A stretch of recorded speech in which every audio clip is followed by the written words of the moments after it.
কালি আমাৰ 5টা বিধানসভা সমষ্টি বিহালী, চামগুৰি, ধলাই, বঙাইগাঁও, চিলি 5টা সমষ্টিৰ দলৰ যিমানসকল কৰ্মকৰ্তা আহিছিলে সকলোৱে এটা পৰামৰ্শ দিছে যে 5টা বিধানসভা সমষ্টিত কংগ্ৰেছে এককভাৱে নিৰ্বাচন খেলিব লাগে। কাৰণ যোৱাবাৰ চিডলিত আমি BPF-ক এৰি দিছিলোঁ, আমাৰ পৰৱৰ্তী সময়ত তেওঁলোক আমাৰ লগত নাথাকিলে, আৰু CPI-MLক আমি যোৱাবাৰ বিহালী এৰি দিছিলোঁ। আগতকৈ আমাৰ অৱস্থাটো বেছি বেয়া হ'ল বিহালীত। সেইকাৰণে চবেই আমাক পৰামৰ্শ দিছে কালি যে 5টা সমষ্টিত কংগ্ৰেছে নিৰ্বাচন খেলিব লাগে, আৰু আমি অতি শীঘ্ৰে আমাৰ দলৰ জ্যেষ্ঠ নেতাসকলৰ নেতৃত্বত 5খন কমিটি আমি সমষ্টিবিলাকলৈ পঠিয়াম। এতিয়া তৃণমূল পৰ্যায়ৰ কৰ্মকৰ্তাৰ লগত সংযোগ স্থাপন কৰি আলোচনা বিলোচনা কৰি উপ নিৰ্বাচনৰ কাৰণে সম্পূৰ্ণ প্ৰস্তুত হ'ব।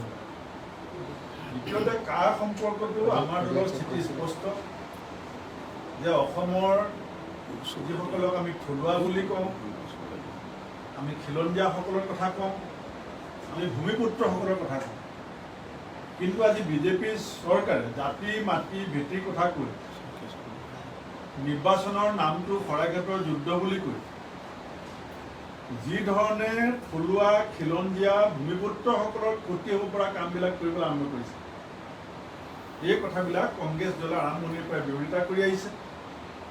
তেওঁলোকে সংসদত সংখ্যাৰ বলত অসমীয়া জাতিয়ে নিবিচৰা কিছু আইন যিটো জাপি দিছে, যেতিয়া কংগ্ৰেছে ক্ষমতা পাব তেতিয়া নিশ্চিতভাৱে এই আইন বাতিল হ'ব। এই আইন বাতিল হ'ব, এইটো আমাৰ সিদ্ধান্ত। 26ৰ নিৰ্বাচনৰ কাৰণে আপোনালোকে এখন ষ্ট্ৰেটেজি ইতিমধ্যে প্ৰস্তুত কৰিছে। কমিটিত কোন কোন আছে, টোটেল কিমান দিন? আজি গোটেই দিনটো আমাৰ অসমৰ প্ৰতিখন জিলাৰ প্ৰতিনিধি আহিব।